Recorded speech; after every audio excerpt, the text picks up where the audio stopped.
پاکستان بننے کے بعد بھی علماء نے اپنے کردار کو جاری و سائر رکھا. خلاصہ یہ ہے کہ 1947 14 اگست 1947 میں ایک وہ پاکستان وجود میں آیا جس کی جغرافیائی حدود تھی، اس طرف ہندوستان اس طرف پاکستان، اور پاکستان ایک وہ بھی وجود میں آیا تھا جس کی نظریاتی بھی سرحدات تھی، دو قومی نظریہ، توحید و رسالت، ختم نبوت، دفاع پاکستان وغیرہ. اور تاریخ نے دیکھا نظریاتی سرحدات کی حفاظت علماء کرام نے سنبھالی، جغرافیائی سرحدات کی حفاظت کا ٹھیکہ کسی اور نے لیا. 1971 میں جغرافیائی سرحدات باقی نہیں رہ سکی، پاکستان 2 لخت ہو گیا. اور الحمدللہ میں اس جگہ پر آپ کے سامنے اس بات کا اظہار خیال کر سکتا ہوں کہ الحمدللہ نظریاتی سرحدات آج بھی ویسی کی ویسی موجود ہیں. کوئی بھی مرحلہ ہو، کوئی بھی موقع ہو جس میں دین کو کوئی آنچ آ رہی ہو، علماء کرام کے سینے حاضر ہوتے ہیں. ختم نبوت کا مسئلہ ہو یا کوئی بھی دینی مسئلہ ہو، یہاں تک کہ اگر ہمارے شناختی کارڈ تھے پاکستان کا اسلامی نام، اسلامی جمہوریہ کا نام ہٹانے کا کیوں نہ مسئلہ ہو، علماء کرام سیسا پلائی دیوار کی طرح اور پہاڑوں کی چٹانوں کی طرح کھڑے ہو گئے. اور اسلامی جمہوریہ کے نام کو آپ کو نہیں معلوم ہوگا، اسلامی جمہوریہ کے نام کو ہمارے پاسپورٹ سے ہٹانے سے حکمران عاجز آ گئے. یہ علماء کردار. صورتحال یہ ہے میرے دوستوں، میرے نونہالوں اور قوم کے مستقبل کے معماروں، صورتحال یہ ہے کہ پاکستان کو جس مقصد کے لیے بنایا گیا تھا، یہ بات صحیح ہے کہ ہم ابھی تک اس مقصد کے حصول میں کامیاب نہیں ہو سکے. یہ بات صحیح ہے کہ ہم ابھی تک تشنا ہیں، یہ بات صحیح ہے کہ ہم ابھی تک پیاسے ہیں. وجہ اس کی یہ ہے کہ ہمارے ملک پاکستان، ملک عزیز، ملک خدا داد پاکستان میں ایسے عناصر نے قبضہ مال کر لیا جنہیں ہم مافیات سے تعبیر کر سکتے. ہوس پرستی، خود غرضی، مفاد پرستی کا دور ہے. یہاں تک کہ میں اوقات عرض کرتا ہوں تعلیم بھی ایک مافیا بن کے رہ گئی ہے. مافیا. مجھے بار بار سر نے علامہ اقبال کا ریفرنس دیا ہے، مجھے جناب علامہ اقبال کا شعر یاد آتا ہے جو میرے لیے بہت بڑا تازیانہ ہے. میں آج آپ کے سامنے پیش کرتا ہوں. نادان، کیا فرما رہے؟ نادان، ادب و فلسفہ کوئی چیز نہیں ہے، اسباب ہنر کے لیے لازم ہے تگ و دو، جد و جہد کرنی ہے. آگے جو شعر کا ایک حصہ ہے وہ بڑا خوبصورت ہے. فرما رہے ہیں زہر ہے علم نہیں، زہر احرار کے لیے. علم نہیں ہے وہ، زہر ہے احرار، حر کی جمع ہے، حر کہتے ہیں آزاد کو. زہر احرار کے لیے جس علم کا حاصل ہو اس دنیا میں کفے جو صرف دنیا کے لیے علم پڑھ رہا ہے، یہ زہر ہے. اور میں آپ کو گارنٹی سے کہہ سکتا ہوں چند اداروں کے استثناء کے ساتھ دنیاوی اعتبار سے الحمدللہ مدارس میں جو تعلیم دی جاتی ہے یہ دل کے لیے جاتی ہے، پیٹ کے لیے نہیں دی جاتی. یہ صرف مدارس ہے جو علامہ اقبال کے شعر پر عمل کر رہے ہیں. ورنہ ہر چیز مافیا اسی لیے بنی ہے کہ مفاد، ہوس پرستی، خود غرضی نے جگہ لے لیے. کوئی برا نہ منائے تو میں یہ حقیقت بیان کرنا چاہوں گا کہ اب ڈاکٹر نہیں قصائی پیدا ہو رہے ہیں. پیسہ چاہیے، وکیل نہیں قانون شکن پیدا ہو رہے ہیں. وکیل بھائی پیسہ چاہیے، صرف پیسہ چاہیے. یہ 2 مثالیں میں نے آپ کو دی. میں اگر بیان کرنا شروع کروں تو میں نے عرض کیا ناراضگی پیدا ہو جائے گی. وجہ اس کی یہ ہے کہ ہم نے اس فلسفے عمل چھوڑ دیا. میں نے کہا نا تعلیم بھی مافیا بن گئی ہے. اس وقت تعلیم بھی پیسے کے لیے دی جا رہی ہے، مقصد کے لیے نہیں دی جا رہی. ہمارا طالب علم سے پوچھتا ہے میں ڈاکٹر کیوں بن رہا ہوں. میرا بچہ مجھ سے پوچھتا ہے ابو آپ مجھے انجینئر کیوں بنا رہے ہیں، مثال کے طور پر. میں کہتا ہوں بیٹا پیسہ ہوتا ہے. بیٹا تمہارا بڑی گاڑی ہوگی، بڑا بنگلہ ہوگا، نوکر چاکر ہوں گے، تمہاری عزت ہوگی. نتیجہ یہ ہے کہ متنبی کا ایک شعر مجھے یاد آتا ہے، ایک فقرہ، لولا التقى لقلت لجلت قدرته. اس نے پیسے کے بارے میں کہا تھا اگر مجھے ایمان جانے کا خوف نہ ہوتا تو میں کہتا یہی خدا ہے. اس وقت ہمارا ناخدا پیسہ ہے. تو میں ڈاکٹر نہیں، میں قصائی ہوں. یہ تحقیق کی رپورٹ ہے کہ ہمارے یہاں جو دوائیاں اور ٹیسٹ لکھے جاتے ہیں ان میں 90% بیکار کے ہوتے ہیں پیسہ کمانے کے لیے. میں اگر وکیل ہوں، میں آپ کو صاف کہتا ہوں کہ اس پاکستان میں لینڈ مافیا ہو، ڈرگ مافیا ہو یا کوئی بھی مافیا ہو، وہ میرے وجود سے زندہ ہے. پیسہ چاہیے. صرف الحمدللہ مدارس کے بارے میں یہ کہہ سکتا ہوں کہ یہاں دل کی تعلیم دی جاتی ہے، یہاں ابھی پیٹ کی تعلیم نہیں دی جاتی.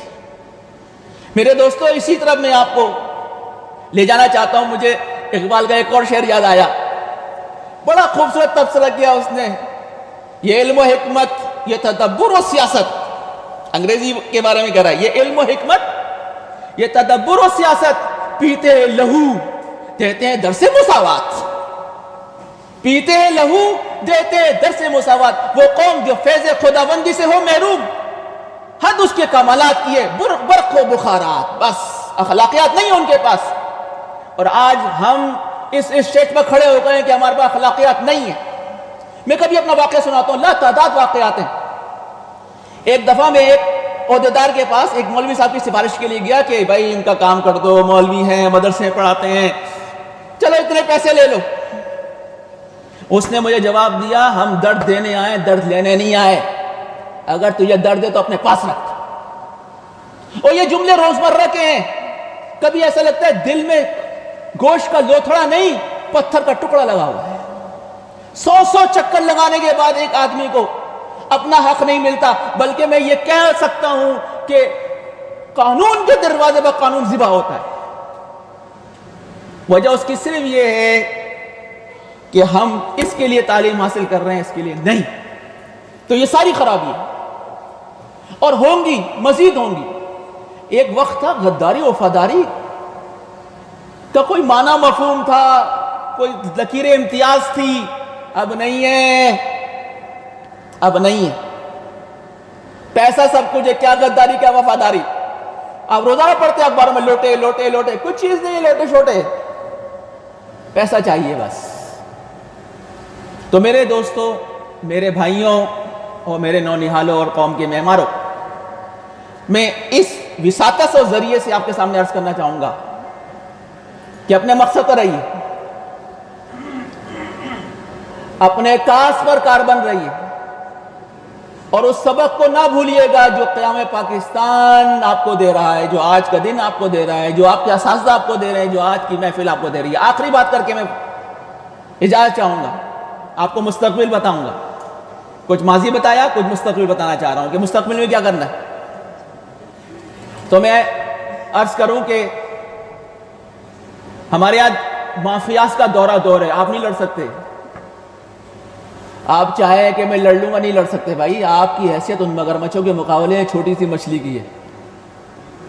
صاف بتا رہا ہوں اور تجربے کے میدان سے گزر کر بتا رہا ہوں کہ پرائے تو پرائے اپنے پتھر ماریں گے، مصلحتیں آڑی آ جائیں گی،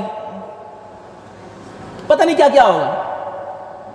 آپ نہیں لڑ سکتے، میں نہیں لڑ سکتا. ایک ہی صورت ہے اگر آپ میدان کو مارنا چاہتے ہیں، ایک ہی صورت ہے اگر آپ میدان فتح کرنا چاہتے ہیں، ایک ہی صورت ہے، وہ یہ کہ صلاحیت پیدا کریں.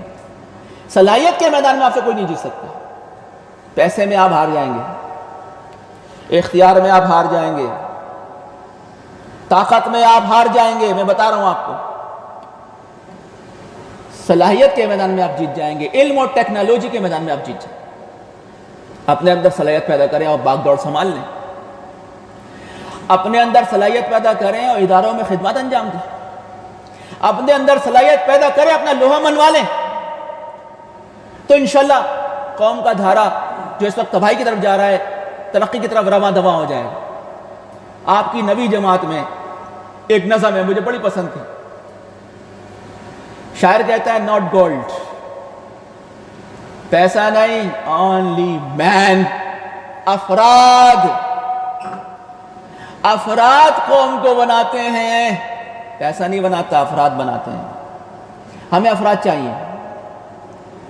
مجھے بڑا افسوس ہوتا ہے جب میں دیکھتا ہوں کہ نہ محنت ہو رہی ہے، نہ دلچسپی، شوق و لگاؤ ہے، اور سوچ رہے ہیں اوپر کا، میں یہ بن جاؤں، میں وہ بن جاؤں. مسجد میں بیٹھ کر نقل کر رہے ہیں اور کہتے ہیں میں وہ بن جاؤں، میں فلاطون بن جاؤں، میں فلاں بن جاؤں. نہیں ہوگا میرے دوستو، اپنے آپ کو دھوکہ مت دو. کالج میں بیٹھے ہو یا یونیورسٹی میں بیٹھے ہو، اس ٹوپی اور داڑھی کا خیال کرو. نہیں کریں گے نقل. جب دوسروں کے لیے ناجائز ہے تو ہمارے لیے بھی ناجائز ہے. نہیں کریں گے دھوکہ بازی، نہیں کریں گے فراڈ. جب دوسروں کے لیے ناجائز تو ہمارے لیے بھی ناجائز. ہمیں ایسے بندے چاہیے جو باہر جا کر ٹوپی نہ اتاریں. ہمیں ایسے بندے چاہیے جو باہر جا کر اپنے پانچ چھ ٹخنوں سے نیچے نہ کریں. ہمیں ایسے بندے چاہیے جو گفتار کے نہیں، کردار کے قاضی ہیں. یہ فقدان ہمارے اندر بھی آ رہا ہے. اگر ہم نے اس کے سامنے بند نہ باندھا تو پھر ہم میں ان میں کوئی فرق نہیں رہے گا، بلکہ ہم بدتر ہوں گے. تو میرے دوستو، جو ہم دیکھ رہے ہیں، میں اپنے دل کی آواز آپ سے کہہ رہا ہوں، اور آپ کو یقین مانیں، اللہ شاہد ہے، میں اپنے اولاد سمجھ کے کہہ رہا ہوں کہ اپنے اندر صلاحیت کا اضافہ کریں. میں کئی دفعہ کہہ چکا ہوں کہ ہر ایک میں کوئی نہ کوئی خامی ہوتی ہے. کسی کی رائٹنگ خراب ہے، کسی کی ریڈنگ خراب ہے، کسی کی اور کوئی مسئلہ ہوتا ہے. یہ وقت ہے کہ ان خامیوں کو دور کریں، اپنے اوقات کو صحیح طور سے صرف کریں. پھر کہہ رہا ہوں، اپنے اندر صلاحیت پیدا کریں تو یہ معاشرہ آپ سے نہیں جیت سکتا. باقی آپ نہیں لڑ سکتے، باہر جا کر آپ جھوٹ بولیں گے، بلکہ آپ کے بڑے ہی بولیں گے. اگر آپ کے اندر صلاحیت نہیں ہوگی، صلاحیت ہوگی، کھڑے ہو جائیں گے، بول نہیں کروں گا. ایک ہی صورت ہے بس. میں پھر بتا رہا ہوں آپ کو، اگر آپ سمجھے کہ میں یہ کر دوں گا، کچھ نہیں کر سکتے. میں آپ کے سامنے کھڑا ہوں، آپ کے اساتذہ آپ کے سامنے کھڑے ہیں. ایک ہی صورت ہے، صرف اپنے اندر صلاحیت پیدا کرو، پاور پیدا کرو، پھر آپ دنیا کے سامنے کھڑے ہو سکتے ہو. دنیا پر کچھ نہیں کر سکتے. صرف ایک ہی میدان میں ہم صلاحیت جیت سکتے ہیں، اور کوئی میدان ہمارے پاس باقی نہیں رہا ہے. ہمارے پاس کوئی فوجیں نہیں ہیں، اسلحہ کے انبار نہیں ہے، دولت کے ڈھیر نہیں ہے، کچھ نہیں ہے ہمارے پاس. ہاں، اللہ کی دی ہوئی ایک صلاحیت موجود ہے، اس صلاحیت کو استعمال کر لو. موبائلوں میں اپنا وقت خرچ نہ کرو. میں آپ کو سچ بتا رہا ہوں، نہیں ملے گا. اپنا ٹائم ٹیبل بناؤ، اس ٹائم ٹیبل کے مطابق زندگی گزارو. اللہ اور اس کے رسول کے احکامات کو آج کاربند ہو جاؤ تو ہمارا مستقبل پھر ہمیں نوید سنا رہا ہے. آج کا حال، کل پہ مت جاؤ. کل میں یہ کر لوں گا، آج چھوڑو، کل پہ. مجھے اقبال کا ایک اور شعر یاد آیا، بہت خوبصورت اشعار ہے، مجھے کوئی شک نہیں. علامہ اقبال کو بس بشرط ہے کہ سمجھتے ہو. ہمیں اردو آتی ہی نہیں ہے، کیا سمجھیں گے؟ میں سچ بتا رہا ہوں، جب میں الفاظ سنتا ہوں نا، فقرے سنتا ہوں، تو میں بس بہت افسوس ہوتا ہے مجھے. بہرحال اقبال کہتا ہے، زمانے کی یہ گردش یگانہ، ایک حقیقت باقی فسانہ. کسی نے دوش دیکھا نہ فردا، نہ ماضی دیکھا نہ مستقبل. فقط امروز ہے تیرا زمانہ، آج بنا جو بنا رہا ہے، کل کر لوں گا، کل کر لوں گا. اس دھوکے میں مت پڑھو. فقط امروز ہے تیرا زمانہ. جس نے آج کو بنا لیا نا، اسی کل خود بخود بہتر ہو جائے گی. اور جس کا امروز نہیں بنا تو بہت سارے تماشے آپ کو ملیں گے. میں اپنے بچوں کو کہتا ہوں، یہ جمعدار ہے نا، تم سے اچھا موبائل چلاتا ہے، تمہارے باپ سے اچھا چلاتا ہے. لیکن دیکھ لو، یہ کچرا اٹھانے والے ہیں نا، روٹو سوائی کرنے والے، آپ کیا چلاؤ گے، کیا کرکٹ کھیلو گے ان کے سامنے؟ جاؤ پوچھو تو صحیح. کچھ نہیں بیچتے آپ سمجھتے ہو کہ کرکٹ میں بڑا کچھ ہے. یہ دھوکا ہے. یہ جتنے ہیں نا، آپ کو کیا معلوم. میں وہ زمانہ بتا رہا ہوں، 20 سال پہلے میں دیکھتا تھا ایک لڑکا یہاں بیٹھا ہوا ہے موبائل پہ اور اس کی باتیں سن رہا ہے. ایسے کنیکشن ہوتے تھے لوگوں کے پاس.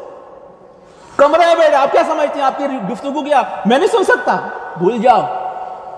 20 سال پہلے کی بات بتا رہا ہوں میں، کہ یہ پولیس والا بات کر رہا ہے، یہ بیٹا سن رہا ہے، وہ یہ کیا بات ہو رہی ہے. ایسے لوگوں کے پاس. وہی لوگ، کیا میں بتاؤں، آپ کچھ بھی نہیں ہو، آپ سمجھتے ہو میرے بہت اچھا موبائل. کوئی کمال نہیں ہے. کمال یہ کہ آپ اپنی فیلڈ میں ماہر ہو جائے بس. پھر آپ سے سامنے کوئی نہیں لڑ پائے گا، کوئی نہیں کھڑا ہو پائے گا. آپ کے اندر ہمت ہوگی، ایک وقار ہوگا، اور آپ کے اوپر آپ کا اپنی شخصیت اعتماد ہوگا. اور اگر اس دھوکے میں پڑے رہے جس دھوکے میں آج میرا بچہ پڑا ہوا ہے، میرا طالب علم پڑا ہوا ہے، تو یاد رکھو بہت سارے تماشے آپ کو مل رہے ہوں گے، دیکھ لینا، روزانہ ملتے ہیں. عبرت پکڑو، عبرت پکڑو، اپنی منزل کے لیے آگے بڑھو، اسی جگہ پر کھڑے مت رہو. جو درسگاہ میں جب آپ داخل ہوئے تھے جو آپ کی صلاحیت تھی آج بھی وہی ہے تو قابل افسوس بات. پھر ہم پاکستان کے لیے معمار کا کردار ادا نہیں کر سکتے میرے نونہال. ہم پھر پاکستان کے لیے ترقی کا سامان نہیں کر سکتے. ہم جبھی ترقی کا سامان کر سکتے ہیں جب ہم خوابوں کی سرزمین سے نکلیں، حقیقت کا سامنا کریں، نشیب و فراز دیکھیں، گرم و سر چکیں، کچھ محنت کریں، تب جا کر ہم پاکستان کے لیے، اسلام کے لیے اپنے کردار کو انجام دے سکتے ہیں، ورنہ ہم مافیاز کا شکار ہو جائیں گے. میں 2 الفاظ بتا رہا ہوں، شاید آج بچوں کو سمجھ میں نہ آئے لیکن کل یہ بات حقیقت آیا ہوگی. اگر آج ہم نے آپ کو نہ بنایا تو کل ہم مافیاز کا شکار ہوں گے. یہ فتنے ہماری ذات سے پھوٹیں گے، پھوٹ رہے ہیں. یہ فتنے ہماری طرف ہی لوٹیں گے، لوٹ رہے ہیں. ہم بھی دھڑے بندی کا سبب بن رہے ہیں، ہم بھی دوہرے معیار دکھا رہے ہیں، ہم بھی منافقت کا شکار ہو رہے ہیں. وجہ اس کی یہ کہ جب میرے اندر کچھ نہیں ہے تو مجھے بیساکھی چاہیے، سہارے چاہیے. اپنی ٹانگوں میں جان نہیں ہے تو ظاہر بات ہے مجھے کسی پر تکیہ کرنا پڑے گا، اور جب تکیہ کرنا پڑے گا تو اس کی بات مان کے چلنی پڑے گی. جس کا کھاؤں گا اسی کا گاؤں گا. جب خود کمانے کی صلاحیت نہیں ہوگی، اپنے ٹانگوں پر کھڑے ہونے کی صلاحیت نہیں ہوگی تو ظاہر بات ہے سہارے لینے پڑیں گے. پھر جس کا کھائیں گے اس کا گائیں گے. تو میرے دوستو میں بہت کچھ کہہ گیا، بس مجھے بہت خوشی ہوئی کہ آج قیام پاکستان کے اصل مقاصد ذکر کیا گیا. آج 2 قومی نظریے کا تذکرہ ہوا. آج وجہ بتائی گئی کہ ہم کیوں کہتے تھے بٹ کے رہے گا ہندوستان، لے کر رہیں گے پاکستان. وہ قربانیاں ذکر کی گئیں. ایک عرصے سے میرے کانوں میں اس کی سماعت نہیں گونجی تھی، ایک عرصے سے مٹا دیا گیا وہ تصور. 2 قومی نظریہ بچے سمجھتے نہیں ہے کیا ہے، رٹے ہوئے تو ہیں، سمجھتے نہیں. رفتہ رفتہ رفتہ رفتہ رفتہ وہ مضامین الفاظ کتابوں سے نکالے جا رہے ہیں. انگریزی کتاب جب میں نویں کی پڑھ رہا تھا صرف ایک عزیز بھٹی میں لفظ جہاد آیا تھا. میں نے کہا یا اللہ پتہ نہیں کس سے بچ گیا لفظ جہاد. بس اس کے علاوہ اپنے ناقص علم کی بنیاد پر عرض کر رہا ہوں، مجھے نہیں معلوم کہ لفظ جہاد. ہم اپنی اصطلاحات سے دستبردار ہوتے چلے گئے اور ہم بہت پیچھے جا لگے، دیوار سے لگ گئے. بہرحال میں اس محفل کے انعقاد پر آپ کو، آپ کے سرپرستان کو، آپ کے اساتذہ کو، انتظامیہ کو دل کی گہرائیوں سے مبارکباد پیش کرتا ہوں. اور میں آپ سے یہ عرض کروں گا اپنی ماضی کو نہ بھلانا، اپنے مستقبل کے لیے تیار ہونا. اللہ تعالیٰ جو کچھ کہا گیا عمل کی توفیق عطا فرمائے. وآخر دعوانا الحمدللہ رب العالمین.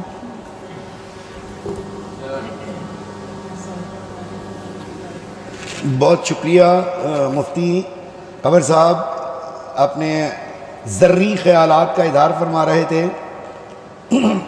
ہمارے درمیان ہمارے مہمان محترم جناب عرفان قمر صاحب بھی تشریف فرما ہیں، جن کا تعلق دارالعلوم بیت العلم سے ہے.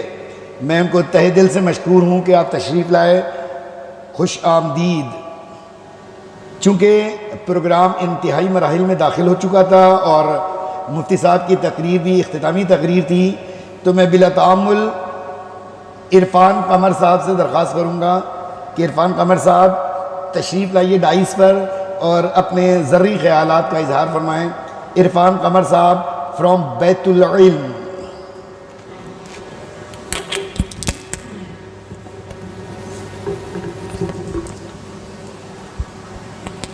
السلام علیکم ورحمۃ اللہ وبرکاتہ.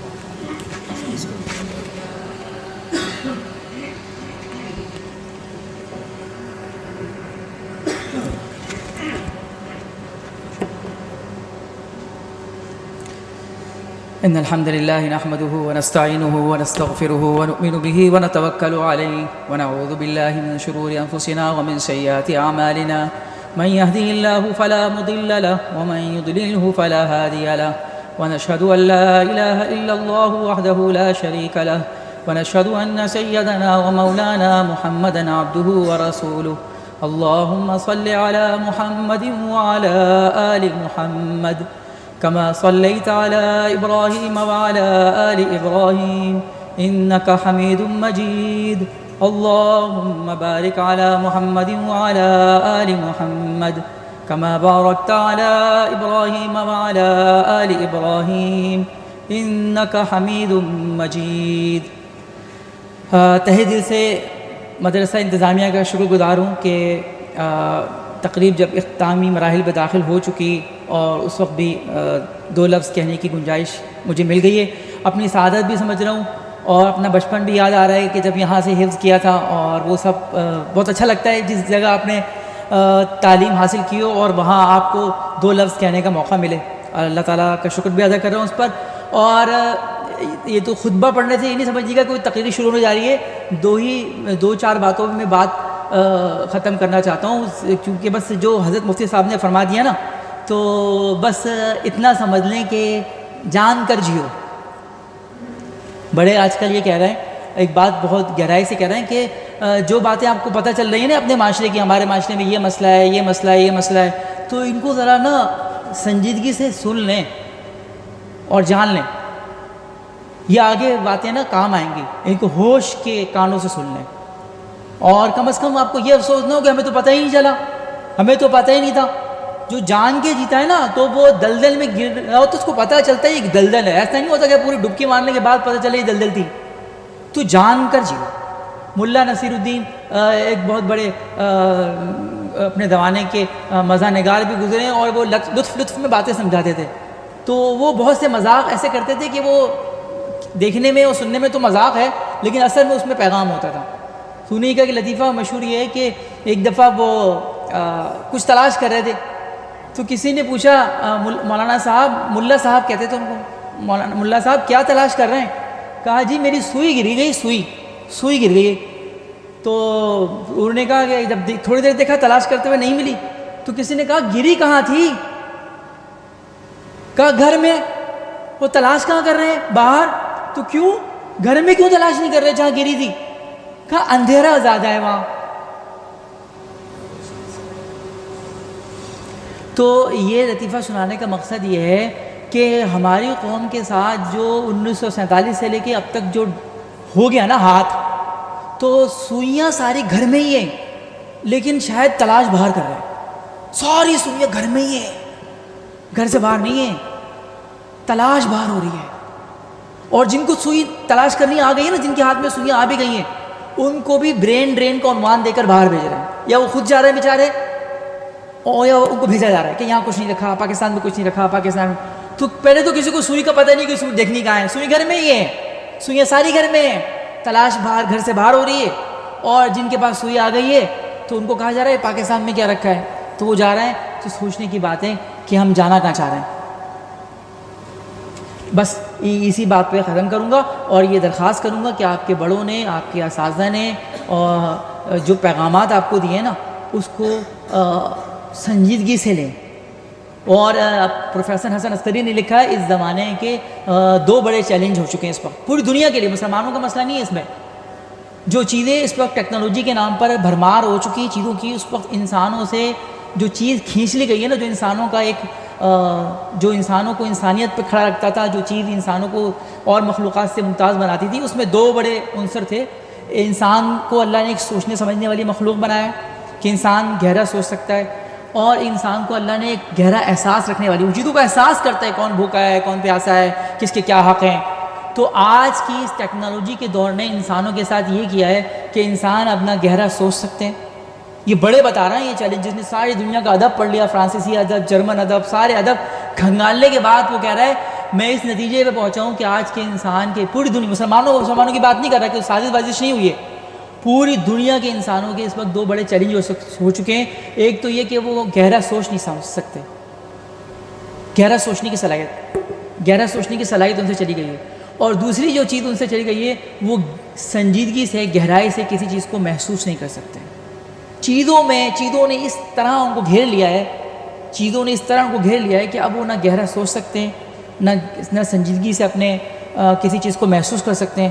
تو بس اللہ تعالیٰ نے آپ کو یہ جو موقع دیا ہے, یہ جو 4 دیواری دی ہے, اس میں بھی ابھی آپ کے بعد بہت بڑا موقع ہے. میں نے آپ سے بھی تھوڑی دیر پہلے لطیفہ سنایا تھا کہ سوئیاں ہیں، تو جو سوئیاں ہیں ان میں سے کچھ سوئیاں آپ لوگوں کے پاس بھی ہیں، آپ کو پتہ ہونا چاہیے.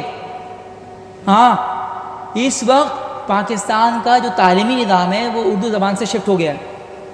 اب تو سرکاری اسکولوں میں بھی نا وہ بھی اتنے مروب ہو چکے ہیں، سرکاری اسکول بھی، کہ وہاں بھی علوم، یعنی صرف اردو زبان کی بات نہیں ہو رہی، دوسرے علوم بھی، دوسرے فنون بھی اردو زبان میں نہیں پڑھائے جا رہے، وہ بھی انگریزی میں شفٹ ہوتے جا رہے ہیں. اور اس کا پتہ تو ماہر لسانیات بتاتے ہیں کہ کتنا بڑا نقصان ہو جاتا ہے، کتنا بڑا ہاتھ ہو جاتا ہے اس قوم کے ساتھ جس سے اس کی اپنی مادری زبان چھین لی جائے، کتنا بڑا ہاتھ ہو جاتا ہے. اسی وجہ سے جرمن، جاپان اور چائنیز، انہوں نے ویب سائٹ پر بھی اپنی زبانوں پہ کمپرومائز نہیں کیا ہے. عام بول چال تو چھوڑ دیں، ویب سائٹ پر میڈیا پر بھی انہوں نے اپنی زبان میں کمپرومائز نہیں کیا. وہ جانتے ہیں کہ زبان سے کمپرومائز کرنے کا کیا مطلب ہوتا ہے کسی قوم کے لیے. وہ قوم اپاہج ہو جاتی ہے، اس قوم کا اپنا کچھ ورثہ نہیں رہتا، وہ اپنے ماضی سے بالکل کٹ جاتی ہے، اور وہ کہنا چاہیے دوسرے لفظوں میں، آسان لفظوں میں بظاہر فارغ قوم. موقع ہے ابھی، آپ لوگ سارے علوم اردو زبان میں حاصل کر رہے ہیں، موقع ہے ابھی، اس میں مہارت پیدا کیجئے، علوم میں دسترس حاصل کیجئے، زبانوں کو بولنے سے مت جھجکیے، اپنی زبان کے مافی زمین کے اظہار میں مت جھجکیے، فائدہ اٹھائیے اس موقع پر کہ آپ مدرسے کی چار دیواری میں ابھی سب کچھ بن سکتے ہیں. یہاں سے جانے کے بعد پھر احساس ہوگا کہ کیوں محنت نہیں کی تھی. تو جو بڑے کہہ رہے ہیں اس پر کاربند رہیے، اس سے زیادہ بات نہیں کروں گا. اللہ تعالیٰ ہم سب کو عمل کی توفیق عطا فرمائے. سبحان اللہ و بحمدہ، سبحانک اللہم و بحمدک، نشہد ان لا الہ الا انت، نستغفرک و نتوب الیک.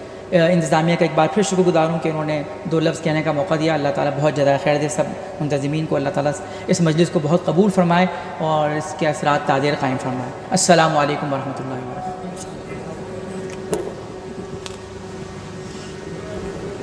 بہت شکریہ عرفان قمر صاحب کہ اپنے خیالات سے ہمیں مستفیض فرما رہے تھے. ہمارے درمیان ایک اور شخصیت بھی موجود ہیں،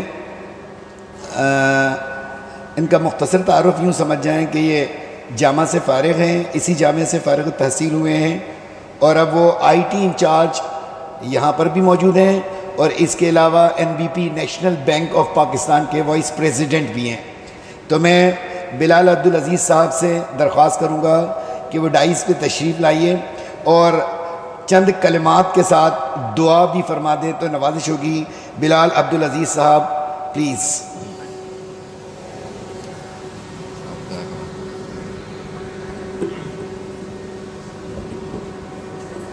السلام علیکم ورحمۃ اللہ وبرکاتہ. بس ہمارے یہ جو ساتھی حضرات ہیں نا، ان لوگوں کی تھوڑی سی شرارت ہے. انہوں نے کہا کہ جو ہے وہ آپ کو بھی جو ہے وہ روبرو کر دیتے ہیں. ان کا بہت بہت شکریہ کہ اس قابل سمجھا. باقی مجھ سے یہ کہا گیا ہے تھوڑی سی جو ہے وہ دعا جو ہے کروا دیں. تو دعا سے پہلے میں چاہتا ہوں کہ اس وقت کو تھوڑا سا 2-3 منٹ آپ لوگوں کو لے لوں.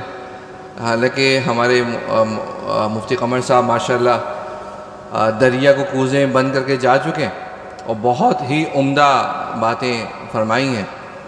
انہی کو آگے بڑھانا ہے کہ جو چیزیں حضرت نے فرمائی آپ نے اس پہ عمل کرنا ہے اور اپنے اندر استعداد پیدا کرنی ہے اور اپنا جو ہے نا اپنے آپ کو ہلکا نہیں سمجھنا ہے. ٹھیک ہے، ہم جو ہے ماشاءاللہ جو ہے وہ علم کے میدان میں ماشاءاللہ العزیز جو ہے وہ بہت آگے ہیں، اس میں کوئی شک نہیں ہے، اور اس میں ہمیں کبھی بھی جو ہے وہ احساس کمتری کا شکار نہیں ہونا ہے. ٹھیک، اور الحمدللہ ماشاءاللہ جو ہے آپ لوگ ایک بہت جو ہمارے جتنے بھی اساتذہ ہیں وہ بڑی محنت سے آپ لوگوں کو پڑھا رہے ہیں اور آپ لوگ ماشاءاللہ پڑھ رہے ہیں. تو اس میں بس ایک بات میں صرف اضافہ کرنا چاہوں گا کہ ماشاءاللہ آپ لوگ جو ہے لیولز پڑھ رہے ہیں اور جو ہے وہ 80 علوم سیکھ رہے ہیں، 80 تعلیم حاصل کر رہے ہیں. اس بات کو یقینی بنانا ہے، اس بات کو یقینی بنائیں کہ اس 80 علوم کے ساتھ آپ نے دینی علوم کی مدد کرنی ہے. دینی علوم کو چھوڑنا نہیں ہے، اس کو اعلیٰ کے طور پہ سوال کرتے ہوئے آگے بڑھنا ہے. جیسے جب دین اسلام آیا عرب کے اندر اور جب عرب سے نکل کے وہ عجم میں پہنچا تو کیونکہ عجمی جو ایرانی تھے وہ پہلے سے جو ہے وہ فنون لطیفہ کے ماہر تھے، ان کے پاس ادب موجود تھا، ان کے پاس لکھنا لکھانا اور بڑی ان کے پاس کتب موجود تھی، تو انہوں نے اس کو اسلام کی جو تعلیمات تھی، اسلام کی جو چیزیں تھیں، اس کو انہوں نے عروج پہنچایا۔ آج ہم دیکھتے ہیں امام بخاری رحمۃ اللہ علیہ عجم سے، امام مسلم جو ہے وہ عجم سے، جتنی بھی بڑے بڑے نام آپ لیں گے ان کا تعلق جو ہے وہ نظر آتا ہے کہ وہ عرب سے باہر کے ہیں۔ تو کیونکہ ان کے پاس وہ آلات تھے، وہ فنون تھی کہ انہوں نے اسلام کی ترقی میں بہت بڑا کردار ادا کیا۔ تو یہی معاملہ آپ لوگوں کے ساتھ بھی ہونا چاہیے کہ اس کا مطلب یہ نہیں ہے کہ اگر آپ عصری علوم سیکھ رہے ہیں تو بس اس کو جو ہے نا اپنی زندگی کا جو مقصد بنا لیا اور بس جناب جو ہے نا ہم نے جناب میٹرک کر لیا اور ہم جو ہے نا آگے بس نوکری کریں گے، اور ہم ایسا بالکل نہیں دماغ میں آنا چاہیے، ٹھیک ہے۔ اس کا مقصد یہ ہے کہ ہم اس کے ذریعے سے اللہ کے دین کو سر بلند کریں گے، اس کے ذریعے سے اللہ کے دین کی جو ہے ہم اللہ کے دین کو جو ہے پھیلائیں گے، اس کو جو ہے نا جتنا ہم اپنی کوشش کر سکتے ہیں وہ ہم اس کی کریں گے۔ تو اس کی سارے جو ہے نا اس بات پہ سب جو ہے پرعزم ہوں اور اس بات پہ سب کے سب جو ہے نا اپنا ایک عزم بنا لیں، اور ساتھ ساتھ جو ہے نا اپنے بزرگوں کے ساتھ، اپنے جو بڑے ہیں اس فیلڈ کے ماہر ہیں ان کے ساتھ مشورہ کریں، ان سے کاؤنسلنگ لیں، کاؤنسلنگ یعنی ان سے اپنے آگے کے کیریئر کے بارے میں رہنمائی لیں، کیونکہ وہ آپ کے مزاج کو سمجھ رہے ہوتے ہیں، وہ جان رہے ہوتے ہیں، تو وہ آپ کو بتا سکیں گے کہ بیٹا تمہارا جو ہے نا رجحان اس طرف ہے تو تم یہ والی فیلڈ پکڑ لو۔ یعنی ایک شخص ہے وہ بہت لکھنے لکھانے کا ماہر ہے اور اس کو جو ہے وہ فقہ کے اصولوں پہ بڑی ماہرت ہے، وہ اس کو پسند ہے، تو بھائی وہ جو ہے وہ کیا کہتے ہیں قانون کی فیلڈ پکڑ لے۔ وہ عالم بننے کے بعد جو ہے وہ جناب اپنے LLB کرے، اور جو ہے اس کی بھی ہمیں ضرورت ہے۔ اسی طرح ایک کو جو ہے نا ذرا موبائل میں اور کمپیوٹرز میں اور ٹیکنالوجی میں دلچسپی ہے تو وہ اس طرف کی فیلڈ پکڑے۔ عالم بننے کے ساتھ ساتھ وہ جو ہے وہ عالم بننے کے بعد جو ہے وہ اس فیلڈ کو پکڑ کے نا اسلام کی ترویج اس میں کرنا شروع کر دے۔ تو یہ اپنے بزرگوں سے، اپنے اساتذہ کرام سے اس میں مشورہ کر کے اپنے لیے جو ہے فیلڈ کو جو ہے وہ طے کریں، اور اس کے ذریعے سے نا انشاءاللہ دین کی جو ہے نا خدمت کرتے ہیں۔ بس یہ چھوٹی سی بات میں نے کرنی تھی، بس حضرت کی جو ہے نا ماشاءاللہ بہت ساری بات کر چکے تھے، اور اس پہ جو ہے وہ دیسی گھی کا تڑکا جو ہے ہمارے محترم عرفان بھائی لگا چکے تھے، اور بس اب دعا فرما لیتے ہیں۔ اللہ تعالیٰ جو ہے آپ آ جاتے نا،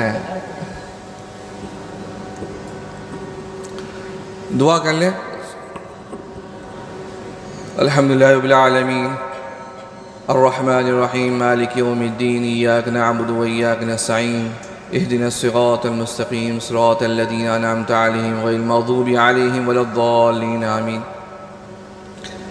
سبحان اللہ وبحمدہ سبحان اللہ العظیم سبحان اللہ وبحمدہ سبحان اللہ العظیم سبحان اللہ وبحمدہ سبحان اللہ العظیم سبحان اللہ وبحمدہ سبحان اللہ العظیم وبحمدہ استغفر اللہ سبحان اللہ وبحمدہ سبحان اللہ العظیم وبحمدہ استغفر اللہ سبحان اللہ وبحمدہ سبحان اللہ العظیم وبحمدہ استغفر اللہ۔